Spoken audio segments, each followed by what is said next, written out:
What's up? What's up? What's up? What's going on? Well. It's I don't know. It's been a couple weeks. I dropped an audio episode last week. It's already gotten quite a few listens. I do have the video for that podcast with Ken Goodrich. I really wanted to drop the audio though. I thought it was pretty impactful. And I thought that it was. I think there was a lot of good that he was talking about, and I really enjoyed my episode with him. Okay, so first on the docket here, as many of you know, I have behind me in most of my video episodes, I have a Jets banner, a New York Jets banner. I just want to let everybody know. Oh, I'm just gonna take this down. Just gonna take it down. I hate the Jets. I'm not saying I'm not a fan. I'm just saying I hate the Jets. So that's how I feel about that. And it's really great because I get my Sundays back, which is really, really nice. Like we decorated this past Sunday, put up the tree, had all sorts of stuff. You know, it was nice just to have my Sunday back. So, all right. So that's announcement number one. I hate the Jets. And number two is okay. So I put out a poll, I don't know, about a week and a half ago. And I battled back and forth about the name of this podcast because there's so many people in the service industry that like sales is just like a four, it's like a 4-letter word.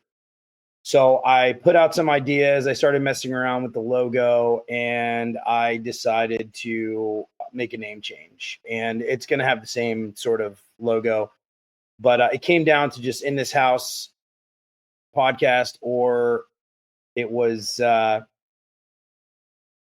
Service and Sales Tales. Service and Sales Tales. So I was in this house. So I'm 90% sure it's going to be Service and Sales Tales. And so that's where I'm at right now. And if you have any if you're listening to this and you have any thoughts, there is a poll up. You can vote. There was a lot of people that voted, actually. I think Service and Sales Tales actually won. But anyway, that was it was kind of like, and I like the ring of the sales tales. It's just, I have so many people who are like just service minded people. And for whatever reason, they just, they don't gravitate towards it. And I didn't want to like alienate anybody. And I didn't want, and plus it tells like the full sort of story. So I talked to HV chicks, Jennifer, and I talked to some other people, and it was sort of like, all right, it makes sense. Like, don't change it because you think you have to change it. But I really think I want to change it. So, all right. That being the case, I have a very, very special individual. A lot of people know. His name is Sam Wakefield. I'm going to bring him on. Sam, what's up, buddy? How's it going, man? It's great, brother. How are you? Living the dream, man. Living the dream. Yeah. So, I feel like I'm going to bring a lot of energy, and you're about to go to sleep over there. May have to kick it up a notch. Oh yeah, no. The problem is I really do I would get very fired up if you. I was on the Hook podcast and I got really fired up, and he like took this part, like this small clip of the hour that we spent together, and it was me getting like really fired up, and he just took that clip and like it went over the interwebs. He's excellent at that. I think he did the same thing on mine too. Shout out to you, Tim. He's crushing it. Tim has a good thing going on. And then I got another post on LinkedIn that was like a different page, and it was like highlighting episodes of podcasts, and it was like listen to this podcast with Everett Lapel and the Hook Agency. But in my mind I was thinking to myself, like, is this actually Tim that made this page that's like reposted? Because he's like a marketing sort of, he's right. Always, have you been on this podcast before? Yeah. So it's like, he's always asking people like, I don't know. He just wants to get fired up, and I guess he wants to get to the nitty gritty stuff. I think he likes to stir the pot a little bit, but it's okay because it creates viewers, right? It does create viewers. One of the things he said, though, which I thought was really interesting, was I loved your episode with him, by the way. Didn't mean to cut you off there, but that's one of the very few I've listened to all the way through. Oh, well, I'm glad. I I'm glad that was entertaining. One thing that he said though that was really interesting. He talked about the difference between having, followers and likes and having a community, and I thought that was really, for me, I've thought about that quite a lot. So, yeah. Cool, man. I mean, so Sam, like, let's just pretend nobody knows who you are. Who are you? Well, I am a husband, a father, a guitar player, and also, yeah, the clear behind me. That's what everybody can see behind me is. When I started putting up the backdrop for my where I'm going to shoot my videos, I was like, I've got to have my guitars in here. Dude, I had them. I was in my music room downstairs when I originally shot the first 10 episodes of this podcast, and then I moved it upstairs. Right? Yeah, we'll have to get together and jam sometime for sure. Oh yeah, dude. You're in Austin, right? Yeah, or Round Rock, actually, even closer. So yeah, good stuff. But yeah, so I've been in the industry 20 years. I started off as an attic rat pulling ductwork years ago as a helper. After about a year, I was promoted to foreman, not because I was any good, but strictly because everybody else quit and I was the last guy left on the crew. And so, that goes. And I say it was okay, but I just install was fun. And that was in the Panhandle, right? That's in the Texas Panhandle, up in 115 degree weather or 5 degree weather. There's no in betweens hardly. And you ever heard of this story between the little sliver of Oklahoma directly above the Panhandle, like that rectangle?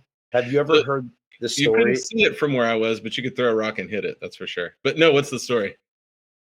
So it was very brutal territory, apparently, and it was contested, and there's a whole history of just that weird sliver, that rectangle directly above Texas and to the left of Oklahoma. Oklahoma would have been a square except for this rectangle spot right there. Yeah. Right.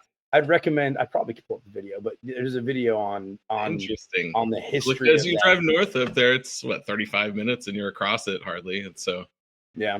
The only thing I know of that actually comes from there is there's a really good beef jerky company that comes right in the heart of that little spot.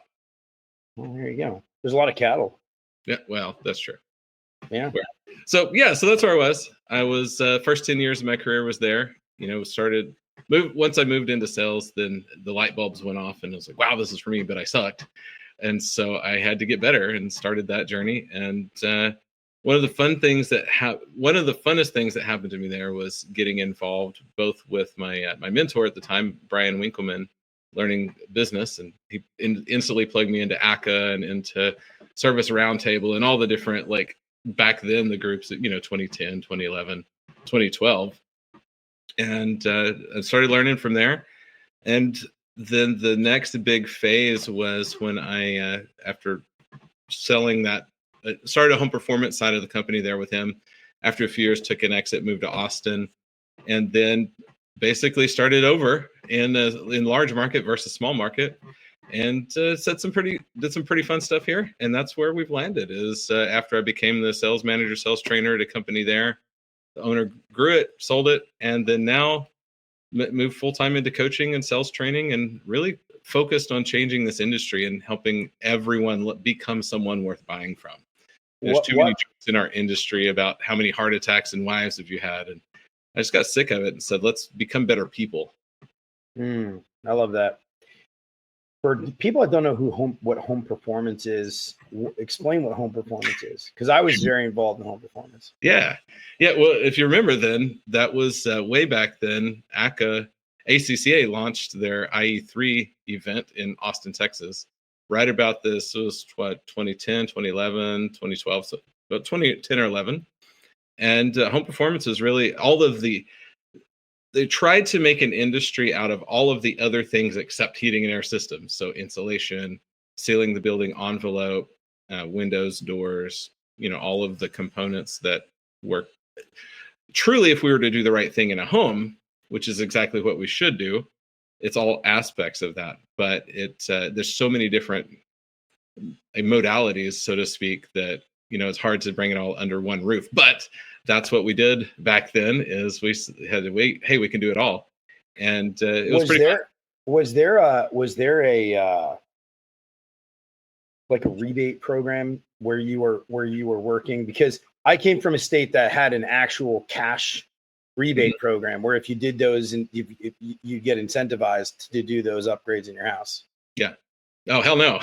We're talking about the Texas Panhandle. Yeah. This is the most conservative, non-program part of the country. And I take that back. There was a program for, people who were below poverty level.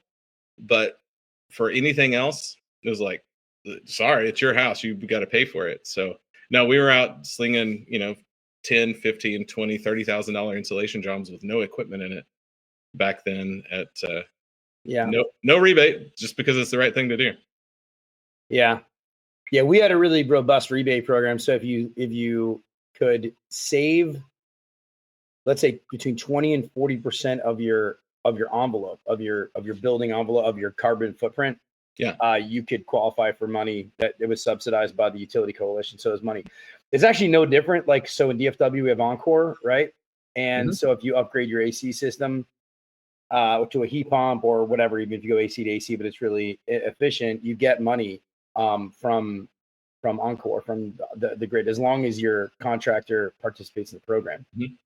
And so it's no different. I mean, there's just money that's allocated, but so yeah, it was. I think every year there's a couple $1 million that's allocated. What I like about that program is not as robust, but what I like about it in Texas is that there's an element. The contractor's really in control of it, as opposed to the homeowner being in control of it. So, because what happens is that if the contractor messes up, let's say, or there's some sort of, listen, it's contracting work, right? If anything happens, the state, right? If the state can hold your money, whereas like here, it's like, okay, the state can hold your money, but the difference is that it's a much more simple process, and it's it's in control of the contractor. Anyway, I thought that was a distinct difference. In California, they had ones, and I don't think they have it anymore, where they would just put on your tax bill. Oh, geez. You just do energy improvements in your house, and then they would slap it on your tax bill. Oh, that's wild. That's like what years ago there used to be the programs with the gas company and with the electric company. They would come out and put a whole brand new system in and just finance it right in your electric bill. Boop. So we had that too, depending on your electric company. So, and actually my buddy John, who's been on this show, he's actually hosted with me a couple times. He works for a company, and that's what they do. They slap it right on your bill. So now there's an application process and all that kind of stuff. It's not just, but they will slap it on your bill. So look, positives and negatives of having, a lot of oversight and governmental oversight, right? Like, I'm a big fan of energy improvements in general, or whatever, just like not having garbage in our water. You know what I mean? Like, I'm really big in not having a big North Pacific garbage patch. The floating island. Yeah, I don't have to be, I don't have to be like woke in order to be like, I don't want garbage in my water. Yeah. It's not a hard decision. Yeah. So, all right. So you're coaching, you're training, you've been in a million houses, you did installs. You're a salt of the earth kind of guy. Thank you. Yep. Done a lot of different stuff, and so that's a big focus now, man. Is well, in fact, first of all, for everybody watching, I've got to get a little more comfortable here. I had my Close It Now shirt on, but nice. Got the Third Eye Blind shirt on, so I had to bust out my Rocky Horror shirt. Boom. Oh, dude, yeah. So for those listening, I've got a Third Eye Blind yellow card shirt on with from the concert that I went to this summer, and Sam's got a Rocky Horror Picture Show. That's pretty cool. Yeah. Well, when I was in high school, I was in one of those. I was in acting in high school, and I went on. Actually, I did some professional work across the country and whatnot. And I was in the, when they do like a staged performance or like in front of the screen, like they show the movie and then they have actors in front of the screen. Yeah. What I'm talking about? Most and everything. Yeah. So who did I play? Mr. Green, or was it Professor Plum? I forget. I was Professor Plum or Mr. Green. In Clue, same thing, but Rocky Horror Picture Show, they use the same movie theater and they do the same thing. Oh, I love it. Yeah. But I was Wadsworth in high school, actually. And I told what's that? Oh, good. Yeah. That's really fun. I've noticed that, and it's a conversation I've had recently with people, and I'm not surprised that you mentioned that you had an acting background, it's interesting. I wonder if anybody's ever actually done a study on how many top performers in sales come from an acting background, or at least some form of theater experience. So my stint in the professional world and I've had interviews with people, or I've talked to people where I've said, if you want to learn rejection and you want to learn how hard things can be, go into the entertainment world. Go into the entertainment world, because the entertainment world is brutal and nasty. But I will say that some of candidly, my dad was actually like owned a company. He started it from scratch. He was a salesman. When he was a salesman, he got promoted to sales manager. And then when his company got sold, he said, you know what, I'm gonna do this on my own. And so I kind of came from that like pedigree of understanding it. But he was like a real soft guy. There was no overcoming objections. There was no nothing. It was basically his way of overcoming objections was like, hey, you want some of my product? No, I'm not really. No, I don't really want any. Okay, I'll see you next week. Love it. And then he'll come back next week. I'd be like, hey, you want to see some of my samples? My dad, a real Brooklyn accent. Hey, you want to see some of my samples? Weren't you here last week? Yeah. Come on, let me show you some stuff. And then like that guy would be his customer for like 100 years. Of course, forever. Yeah. So it was like my dad was like a persistence guy, but he was never pushy. You know what I mean? He just came up with good ideas, much like we do, right? Come up with good ideas, solve problems. Really, you probably have the same vein of thought. And I posted a couple of videos recently. It's like, sometimes you just got to shut up, just listen to people and just like help them. Stop with, I got to make this sale, or I got to make a sale. It's like, dude, just shut up. Just shut up and like, just help somebody, right? Listen to what they're saying, try to find common ground. And sometimes we make things so difficult. It's like, just be a pro, understand your craft. Yeah, there's lots of tactics. Yeah, there's lots of strategies you can use, but it's like, dude, just help somebody. You guys are getting so confused. Just please help somebody, right? When you leave there, you should be their guy. Yeah. You should be their guy. And they should think, when they think, air conditioning, they should think Sam Wakefield. Absolutely. Yeah, they should think Everett Lapel. Yeah, it's funny that you mentioned this, because it's been probably the last 3 or 4 of the podcasts that I've recorded I've just gone on a tangent about this very thing. It's like when I tell people, like, listen, work to become someone worth buying from, that means be an actual decent human being.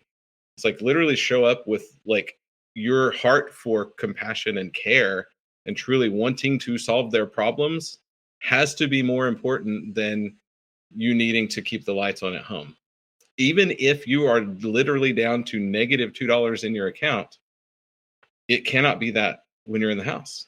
We have to truly care. And when we do that, the dollars magically seem to follow. And it's wild. It's magic how when you stop having commission breath and you're just like having a great conversation with somebody, finding common ground, solving a problem, and all of a sudden it's like, oh wait, people are buying from me. Oh wow, people are actually buying from me. Can you forgot to even look at the check, but boy, it's bigger than I thought it was going to be. Yeah. That's cool, man. So you've been in the grind for quite a while, man. And so was it a big transition going from the Panhandle to Austin, or was it kind of like? That was a big one. In fact, probably the biggest realization of that moment was, in the Texas Panhandle, it's kind of the sweet spot for weather. As much as we don't want to be weather driven in our industry, we know a lot of it is weather driven. And, it was just as cold as it is hot. And so that was I could bank on, a month, maybe a month and a half of downtime in between the seasons. And then we're ready to go again. When we moved to Austin at the end of the summer, it was right around October, November. And there's no winter here, hardly. And I was used to having these huge winter checks. This is way back when I was strictly in the field before I was podcasting or anything. And it was like hell because there was nothing to do. So I had to go make stuff happen. So I just got into a ton of different networking groups. I became everywhere at once and started turning some self-gens, because if you don't have business, we go find business when you take radical responsibility. But so that's the wild journey of making that transition. It's a great, cool place for culture and stuff, but unexpectedly different in the business side of it. But a difference in clientele. So what's the weirdest thing you ever encountered up in the Panhandle?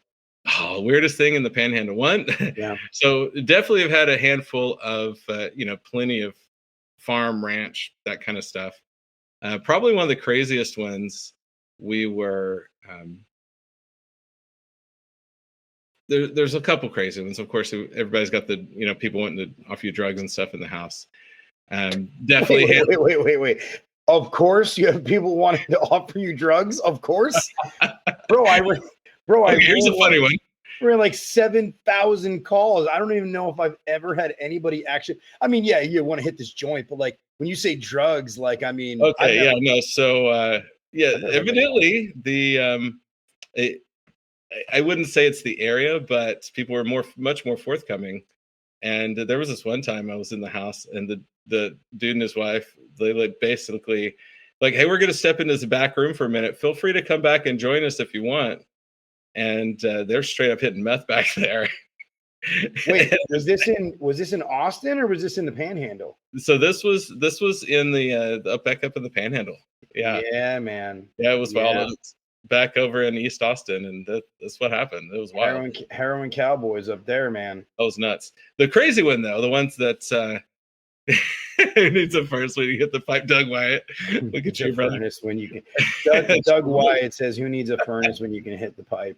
Yeah, the wildest one though was we were it was a country home, mobile home, and I was back in between. I was foreman on the crew, also working service tech. This is way back, and we go into this house, and the guy that owns the house, I wish I could remember his name for the life of me because it absolutely fit the perfect picture. But he's the guy that would walk around, old gentleman, and would walk around with like 2 million power flashlight right in front of his face because his eyes were getting so bad. Well, he's the guy that used to drive through town all the time with his flashlight out the front windshield, right? Trying to see while he's driving. But it's such a small town that everybody knew him. So everybody just made sure he made it. His name was Hank. His name was Hank. Maybe Roy. His name was Hank or Roy. I want to say it was something like Roy. So we get to Randall. It was Randall. It was Hank or Roy or Randall. One of those three names. So we get to his house, and come to find, so the owner of the company is telling us, like, hey, when you get to his driveway, honk your horn and flash your lights and honk your horn again, because he can't see very well, and he's probably going to come out with his pistol. And he's driving around town. Of course. So we do the thing, we honk, we flash the lights, we get there, we pull up to his place, and sure enough, of course, here he comes with his pistol. Hey, who are you guys? Of course. We're like, hey, don't shoot. We're here to fix your heater. And so a side story to this is he had a horse right there in the pen. And the horse was famous in the town because the guy would hand him a long neck beer. The horse would turn it up and drink it and like run laps around in his pen. So this is the kind of environment. I'm just painting a better picture of this place for you. And so we go into the house, and we're very slowly making our way through the mobile home. And the wife, who's just as aged, probably 78 if she's a day, all she has on in the living room while she's sitting on the couch, feet up on the coffee table, is one pair of pantyhose. And that's it. And she's spread eagle, looking straight at us dead in the eyes when we're walking into the living room. Of course, I immediately see what's going on, and I duck behind the guy that I'm with, and I push him under the bus and say, oh, hey, this one's for you. And the gentleman at the time, the guy at the house, he starts screaming at him, woman, cover that up. Nobody wants to see any of that shit. And so all of this craziness happens to go down the second we enter the house. He's screaming at her to cover up, and she's like uncovered. And I was like, well, you know what? This is a floor furnace. So left the guy that I was with right there to manage the situation, and I ducked under and changed their hot surface igniter, and we got out of there. But it was a pretty wild event at the time. Okay. So it's a lot to unpack, but it happened. Yeah. Like, was she senile? Yeah. Oh yeah, absolutely. She was gone. Well, Yeah, sometimes, listen, 75 is the new, 50 or something like that, right? True. So it's like, no, this is the old school version 75, not the new school Yeah. 75. Like, oh wow, she could also be a pinup girl. No, this is classic. Your great grandma. It was rough. Yeah. Wow. So that's one of the crazy stories. And what about when you got to Austin? Austin's cool though. Austin is fun stories because of the people you run into in Austin. My favorite story is when I went into this house again in East Austin, little bitty house, completely unassuming, and just walk in the living room. There's this huge ass white grand piano. I'm like, wow, that's a really big grand piano in this tiny living room. Not unusual. It's a musician city. So I start looking around at the pictures on the wall, and I was like, oh wow, cool, that's Johnny Cash. Wait a minute. You're the guy in the pictures with him. He's like, oh yeah, I was Johnny Cash's piano player. And so straight up, so Earl Poole Ball, when he lived here in Austin, he's like, sit down at the piano. I'll get your picture with. I'm no, dude. Let me get my picture with you, right? And so that's one of the funnest ones. We met and sold an air conditioner, a whole system to Johnny Cash's piano player. Just the random people you meet doing what we do. There was a situation I had. I worked for a company in New Jersey where the service technician / plumber, you got to do both. Really, you can't really. Because half systems are hydronic. Anyway, I was in Bergen County or Hudson County up near New York City, and there was they found a problem, whatever it was, and then I was a sales rep, and I went behind them, and I went in, did my calculations. I forgot. I think it was a boiler. I don't remember, but the guy who lived there, so the wife was there, and she's super nice, and then the husband worked on the set of. He was the musical director and on TV all the time on Dancing with the Stars or something. Dancing with the Stars. Yeah. So then what happened was, he's like, hey, I gotta go. I'm trying to talk to him what's going on in his house. He goes, okay, I gotta go on stage, or I gotta go rehearse with my guys or whatever it was. Like he's, on the soundstage in LA or whatever, and I'm in New Jersey at his house where he lives, and I'm trying to go in between episodes of Dancing with the Stars with this guy to try to figure out what the heck's going on there. Well, the crazy part about it was this is the thing about making sure that you got all your bases covered and that you've got all the data and you've got everything, because he basically called the service technician, said that, nothing, I don't know what happened in between. I left, I was in between talks, and it was like this whole big ordeal. Like I couldn't even believe it. And I was like, guy, I'm like, I'm really sorry. I don't really know what to tell you. Like you're upset, and it goes to show. And I'll tell you, we don't hear these stories. Like nobody tells these stories. Nobody says, oh, hey, there was a situation where, homeowner, had credibility issues or trust issues with, service technician or whatever the case may be, or, or there was a faulty diagnosis and it led to a whole big uncovering of the, a whole big discovery, and it turned out maybe it wasn't as big of a deal as they thought it was or whatever. But that's tough. It's tough to be in that situation. I hated to be in that situation. And you were talking earlier, before we started talking, you were talking about sales reps and service technicians, and beating their chest and talking about how big their numbers are and how much business they're doing and whatever else. And you got kind of fired up, and I don't, it's like, well, it's interesting because, I'll let you talk to it, because I think it probably needs to be talked about. Yeah, I mean, I'm happy to talk about it, and there may be what the caveat here, right? The concept is there may be people who 100% do what we're going to say. Sam has some serious technical difficulties. He's completely glitching out. So, the vein of what we were really talking about was essentially, just inflated numbers and people banging on their chests, and really it was just, I don't really know what good anybody's getting from it, from the industry. I think that was really what it was all about. But yeah, let me bring it back on here. I think it's connection issues, Sam. I don't know. That's really weird. I have super crazy good internet here, so who knows? I'll own it. It's probably my old Mac. I've got to update my Mac. No. But all right, I'll boot you off. I'll boot you off, and then maybe you log back, log out, and then log back in. But yeah. Yeah. So anyway, we're talking about some things, and I've had some really interesting conversations this week with some people in the industry, and what 2025 really looks like, and whether, I think there's gonna be a lot of changes. Hey, oh, there you are.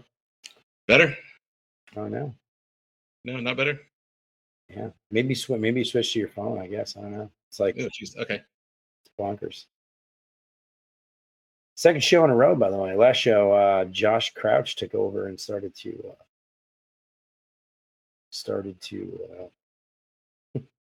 he took control of the show, and he took control of the show, and it was interesting.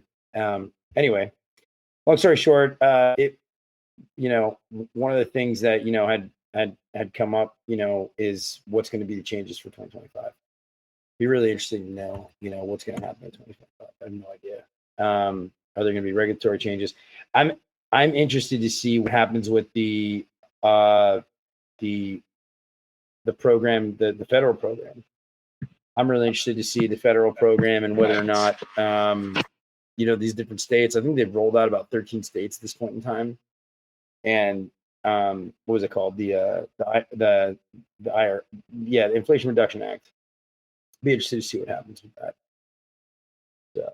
So, anyway, while we're talking about, there he is. Yeah, looks like the phone works. Actually, the camera on the phone is really good. excellent. It's a new Pixel. I hope so. Nice. Way better. Dude, that was really funny because it was really funny because I had texted you, like, I don't know, it was months ago. We were trying to get together on a podcast, and then and it was blue. The text was blue. And then the one that I texted you today, the text was green. And I'm like, did he switch to I wanted to switch so bad. It's like you get so, you're like, the tentacles are wrapped around you. You just can't. It's gross. Honestly, I can tell you from the other side that I was an Android guy for years and years and years and resisted the iPhone movement. And then for the last 4 years, I've had Apple everything. And it was the hardest, I think one of the hardest things I've ever done to get extricated from the Apple network and everything being there. And now that I'm a couple months on the other side of it, I can tell you that I wish I hadn't left. I wish I still had my iPhone. There's some cool things that the Pixel does that is multitasking that the iPhone doesn't do, and there's couple cool features.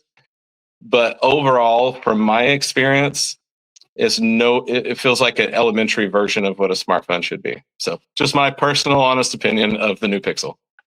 Oh, so you're saying you're much more an Android guy? Much more an Apple guy at this point. Oh, wow. Yeah, I wish that I had not converted away from it. I misunderstood what you were saying. Okay. Yeah, I wish that I would have stayed Apple. Yeah. Dude, look at that strap. I couldn't see that before, but look at that strap back there. Oh, yeah. This is my American Deluxe with the jumbo frets and Texas Specials. I was going to get the that one, the exact guitar, man, and this like amazing like baby blue or whatever you want to call it. It's called like beach blue, or it's actually kind of the color of my theme here of where your name is. Yeah. I like that seafoam. This one's tricked out a little. Do you have a second for some technical trick outs? Yeah. Let's hear it. So I got this guy on here. It's the hip shot. So I can do full on whammy bar dives and like raises. Nothing goes out of tune, and I can also do like the some serious like double stops, and every string stays in tune. It's really sick. So if Really? anybody's a guitar player out there and knows what the hell I'm talking about, I recommend the hip shot for the for a Strat. It's pretty cool. So I play out often. Like I had 2 gigs this past weekend, and but I play specifically acoustic. I have a arsenal of acoustic guitars. So so my son is like crazy into guitar. I mean, the kid, he's 15. He's better than me. I've been playing for most of my life. Okay, like 30 years, and he's better than me. I love it. That's what we always want, right? Our kids to build this legacy from like better than us. Yeah, he's so good, dude. He plays I do want that. He plays on a Solar I got him for his birthday, and the Solar guitars was like this like famous like sort of Swedish metal guitarist guy who like just started this independent company. Dude, this guitar is so heavy, bro. It's so heavy, it's ridiculous. Nice. And it sounds, dude, I said you can have anything in the store under this dollar amount, no matter what it is. Sure. And he was like, okay. He played every single guitar, bro. I'm talking about Les Paul, Gibson, everything. And he was like, nope, this is the one I want. I was like, cool. So he has that. And I bought him a PRS a couple years ago. So for more traditional feeling, like Stratty kind of stuff or whatever. But yeah, what's missing from the arsenal is definitely, we do not have a Stratocaster. That's ours in this house. I do have a Strat in this house. It's actually a Japanese. It's a Japanese Strat. This has gone from sales tales to guitar tales, which maybe we'll just start a new podcast. I'm down, man. I'm down. I could turn my camera on and we go through the whole gear, but we'd be here for another 2 hours. So let's not. That's pretty cool, man. Yo, we can talk about that way longer than anybody ever wants to listen. Yeah, for sure, dude. Dude, anyway, so what I started to talk about was, what we were getting a little fired up on, like, before, what was the vein of what we were really talking about, right? It was about inflated numbers. What is it really numbers? Yeah. Man, I've got such a practical take on that. I think a lot of it is because I came up in the industry from very, very under the radar, very small market. I mean, given we won, Dealer of the Year for the small market of Texas for Bryant for 11 years in a row. So we were doing something right, but at the same time, a small market, real under the radar. And when I started getting into social media and hearing all of these numbers of these people across the country that are, doing 10, 15, 16, 17, 20 million a year, I was like, there's no freaking way. I haven't heard 20 million. The most I've heard is like 15 million a year, which is insane. Right? Which is insane because if you think about it, if you're over 2 million, you're probably in the top 3% of sales reps in the entire country. Exactly. And that's the whole point. The reason I like to talk about this topic is to bring some reality back to everybody who only ever hears those highlight reels. It's not that those people can't do it in the right, very specific, almost unicorn type of situations. Yes, absolutely. Anybody could, anybody above a certain threshold of ability can do that in those roles. Of course, we know that. Not to take anything away from them and the amount of work they've done and the role play, and they're beasts, right?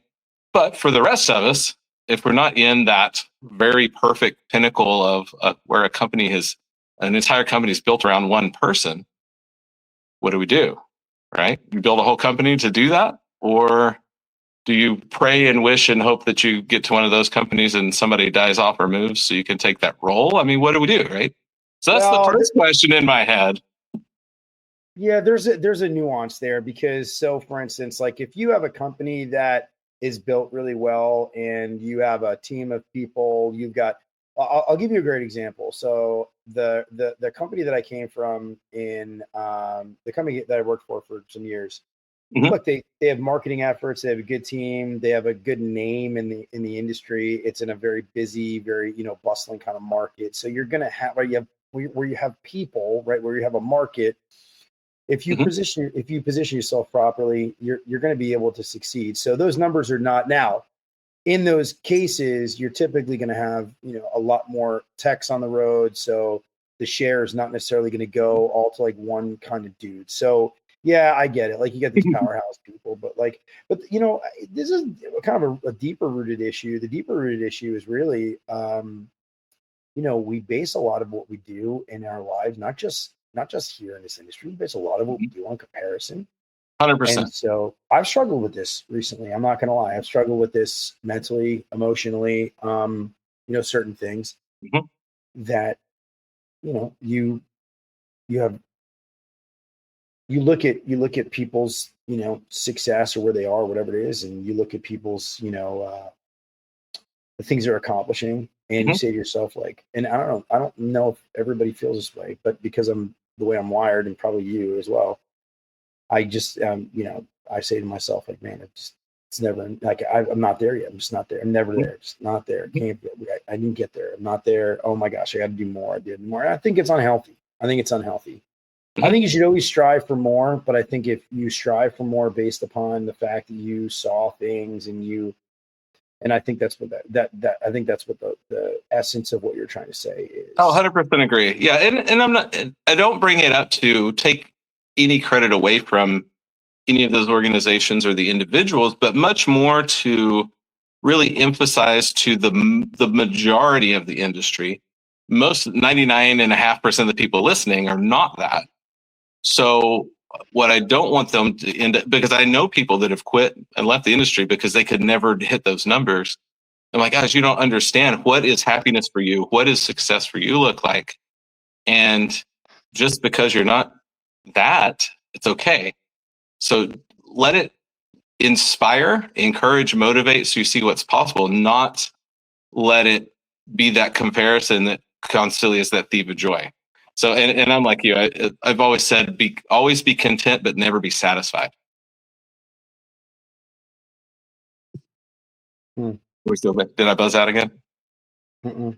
Okay. But yeah, that's the whole that's the big part of the message, is like, there's no way that, you know, we talk about the situations and stuff. If somebody's out there running, and, you know, somebody's out there that is taking marketed leads, and you get all of the leads all over the map that, oh, somebody wants me out to run a vent hood on their stove. You can't compare that type of lead flow to somebody who's doing those kind of numbers. It's just not possible. It's physically not possible. But let it inspire you to do the best you can. My whole message is to be the best version of yourself. You don't have to be someone else, but just be a 10x you. And when you show up as your true authentic self, then, you know, that's when you'll find your own level of success like you've never seen before. And that's really what we're all after. There you go. There's my whole thought on it. Yeah, there's some wisdom there. So let me ask you this: what's your most what's kind of the funniest shit you've ever seen in a house? Oh, dude. Funniest stuff in a house. Well, I say plenty. Definitely seen a handful of would say funny, some full on like sex rooms. Definitely been some red rooms in houses. With all of the accoutrement. So that's always really interesting. And maybe that's an Austin thing, but they seem to be more common here than anywhere else that I've been. And at this point, of course, I've done ride-alongs all over the country. But those are always pretty wild. What are some of the others? So what we find in attics, of course, is always fun. One of the coolest ones I found, you know, old school houses when you're in attics, when they used to insulate with like newspaper. It's like newspapers everywhere. We found one that they had used I guess it was that week when they built the house. It was about 8 or 10 copies of when the headline was the baby, the real famous pilot's baby that was kidnapped and then later found murdered. The Lindberg baby. The Lindberg baby, yeah. So it was the newspapers from that week, and so all of the headline was about the Lindberg baby. So that was cool for, you know, finding that cool old stuff like that. Dude, that's so weird. So I try to think back at the oldest thing that I've ever come across in somebody's house. There's like two things that come to mind.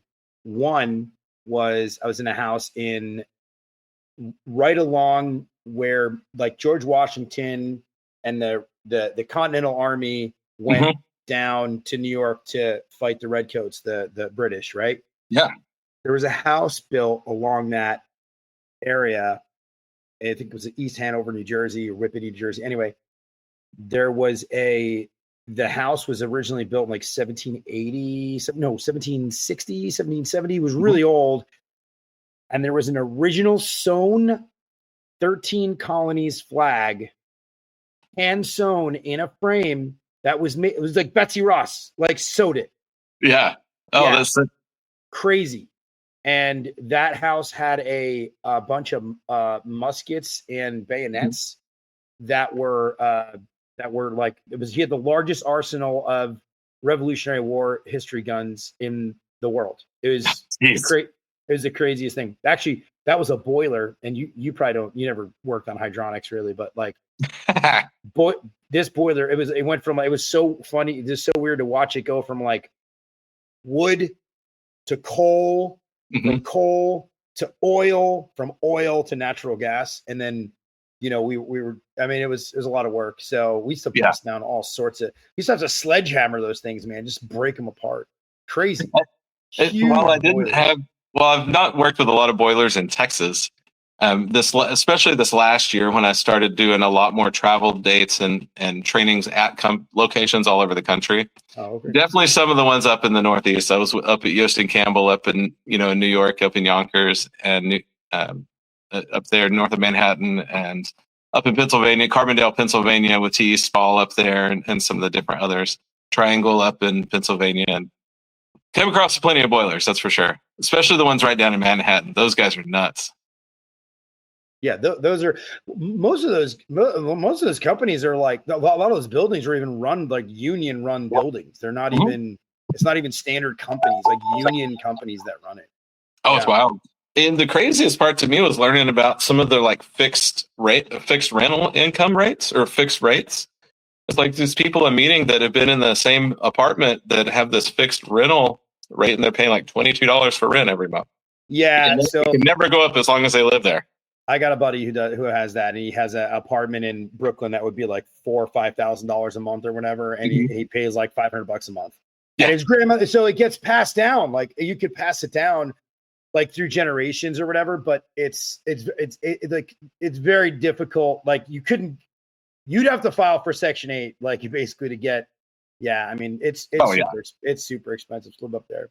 So there's one question, I know you know this. There's one question I ask on every single episode, and like I said, I can't wait to make a stitch of this whole thing of everybody's answer. But what is one experience you've had with a customer, I'll say client or customer, that lives with you? I prefer a customer that lives with you, that you take with you, and you're changed because you met them.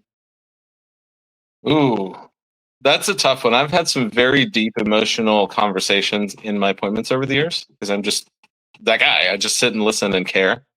Probably one of the most influential ones is one that I actually tell often when I do trainings. And it's really about listening to the homeowner and caring to the level that we should care. But this lady, especially, asking better questions, you get better answers. But with this lady, she was a senior citizen woman, lived alone in a 2-story condo, and she was super closed at first, like very, very much like wouldn't tell me anything about what's going on. And finally got her to, got the shell to crack a little bit, built some trust with her, and come to find out, wintertime, it was too cold downstairs, so she had to live upstairs, and people came over to her house to cook for her and bring her food upstairs because it was too painful to go downstairs in the winter. And then in the summertime, it was so hot upstairs that she slept on her couch downstairs and never went upstairs. She would have people come over and help her, like, spit bath out of the sinks and stuff. and for all of the summer couldn't go upstairs. And so we were able to, of course, fix her house and, give her the right temperature on both floors. And the amount of tears and hugs, and it was like the most heartfelt moment when we were actually able to do what we said and give her house back, basically. And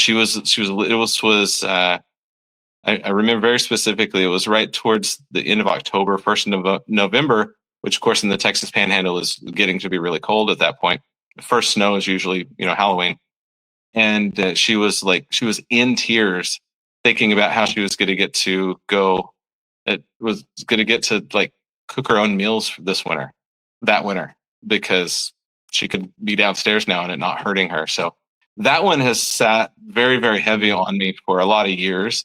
Wow. And just as a constant reminder that we are truly actually changing lives with what we do. It's not just helping somebody save a little bit on their bill or feel a little more comfortable. There's a lot of ways that we can truly, literally change the way their human experience with what we do. And man, it's a very heavy responsibility that we carry a lot of times. Love it. Sam, tell people how they can find you. What the name of your, what the name of your podcast is, what the name of your business is. Yeah. Yeah. So it's super simple. Close It Now. We do sales training. We do, business systems training. The focus is sales and the conversation around, for your comfort advisors, for your selling techs, for, even CSRs. One of the main drivers we're doing right now is basically the face of door to door for HVAC. Nobody else is talking about it. And I'm here to say that if you want to blow up your company, you get on the damn doors. It's do the work to do what we did those who went before us did 40 or 50 years ago. That is the number one way to increase revenue in a company at almost zero or low new client acquisition costs. So I've got a bunch of trainings I've put together on door to door, and we've got some really cool packages for companies that want to grow that and launch it for their areas. So Close It Now. It's on Instagram. It's The Real Close It Now. You email me, sam@closeitnow.net. Go to closeitnow.net for the website. And last thing is a big announcement. It's okay if I pump an event real quick? Mm-hmm. Yeah. So end of April, 1st of May, we're having the Close It Now sales training. It's actually called Relentless. It's your transformation to basically into greatness. People lately have been calling us the Tony Robbins of sales training for the trades. And we're leaning into that. So we do things wildly different than any other training that's out there. And in fact, case in point, I just recorded a hypnosis for top performing salespeople. So we're doing things very different than anything that's kind of been around before. So it's fun. It's a cool place to be. Talk about that hypnosis. Yeah. So have you ever done any type of meditation or guided meditations or anything like that? Well, you call it meditation. I probably call it prayer, but yeah, go ahead. Sure. So it's really, there's a lot that has to do with our belief system, our core belief of who we believe we are and who we believe we can be and what we can do.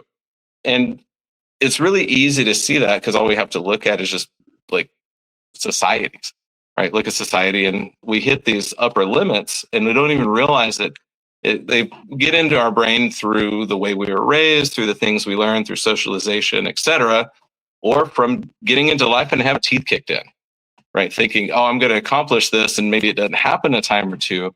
And so then we start to tell ourselves these stories of, well, maybe they can do it and I can't. Maybe Everett can do it because it was his market, or because he was blessed with being good at sales and I wasn't, or whatever false information we tell ourselves. Well, we have to get past that if we want to grow and become better. So what the hypnosis is, call it hypnosis, call it a guided meditation. Basically, I just walk people through what it feels like to just kind of do some visualization exercises. Really a good way to say it. And what we're visualizing is, and I'm not going to give away all the secrets of what's in the recording, but basically visualizing what it would look like to be that person that people always want to buy from. It's like if my arch nemesis is, every hero has their arch nemesis, but in this case, your arch nemesis is the best version of yourself. So when we get up at 8 or 7:30 because we slept in, our arch nemesis, the best version of ourselves, got up at 4:30 or 5 and has already hit the gym and already made a bunch of sales calls. They've already had their mindfulness routine. They already got their good nutrition in. So when we're waking up, they're already on their 4th call of the day, right? They're already doing what we are trying to do. So I'm a big believer of and a big fan of like Ed Milet. And one thing that he talks about is when his idea of hell is getting to heaven and God introduces you to the person you were supposed to have been and your full potential in life. Heaven is that person looks identical to you. His version of hell is that person looks nothing at all like you because you didn't do the work it took. You didn't take the steps it takes to become that person and max out and live at your full potential. And that's very much the philosophy and what we're bringing to what we're bringing to the trades is we can all do better. And the way to do that is just recognizing where we are starting from, but we don't have to stay there. There is something better, bigger, more potential in every single person. And I'm here to help bring that out of them and to really help people grow into something exceptional. That's fantastic. I love that. And you got me really passionate. That's the passion, man. That is it. Yeah. Sales will come. Everything else will happen if we just work on ourselves first. And of course, there's some really killer, psychology and stuff in the sales training as well. But yeah. But I like this aspect because I think a lot of people will sort of do this internally, like will do this themselves, will drive them themselves. But some people don't have that internal clock that's going like, okay, what did you do today? What was step 1? What was step 2? Some people don't have that clock that's in them. And I realize that because I know a lot of complacent people. Mm-hmm. But I think that sometimes people don't even know they're complacent. So I think this is a really good way for people to sort of, I guess, what is it? The neural pathways, right? Mm-hmm. Like you get you start creating the neural pathways. You start changing the way that you're thinking. And, well, that's very different. That's very different from anything that anybody is doing. And, I'm pleasantly surprised that you're brave enough to have those conversations, because I think that in our field with the type of individuals, rough around the edges kind of guys, some of this sort of, stuff is I think some of it goes over really well. Like guys are really buying into it. And then sometimes they're just not, right? And they're going to be like, what is this hokey shit, right? Yeah, it's just too woo-woo, right? Yeah. But I like it, man. I'm glad that you're brave enough to try, and I'd love to hear any sort of results that you get from it. I'd love to hear the results of people that you that have done it and given you feedback from it. Absolutely. Well, and honestly, I'm not the first. It's really fun when we kind of think about it. I mean, we'll go back to a classic, like, HVAC, what is it? Weldon Long's famous book, Power of Consistency, right? That's just basically, check it out. What's up, Christian? Yeah, Christian Moore said, become someone worth buying from, Sam Wakefield. Word, exactly. But yeah, I mean, even Weldon Long's classic book, Power of Consistency, now is a classic in the industry. That's basically the law of attraction he took and rewrote into lay terms. So everybody that, if you've read that book and you like it and you believe it, that's law of attraction. Is the woo-woo stuff. He just wrote it in a little bit different language. And so that's really what we're doing is there's so much science and psychology behind everything that we do. But sometimes it needs to be packaged in a little bit different form so we can, hey, that sounds interesting. Let's give it a try.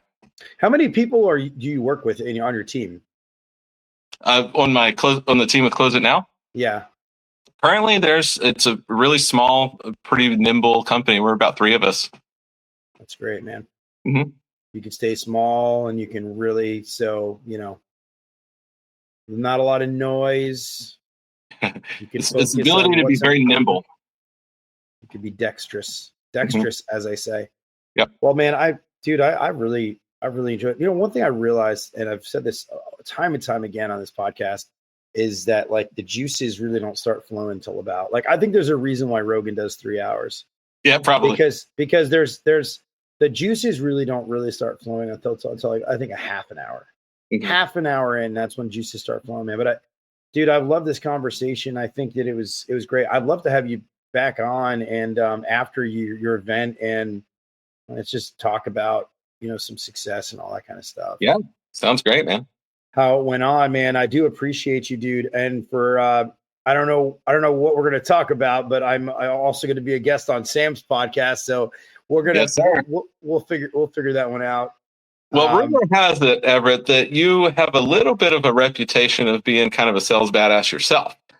So yeah. I have a feeling that we're going to probably tend a little into those topics when we're on my show. Yeah, the ones we tried to I try to avoid on these right now on these episodes. Yeah, we can throw them over to Close It Now. So everybody that's listening, you've been wanting to hear some sales tips from Everett.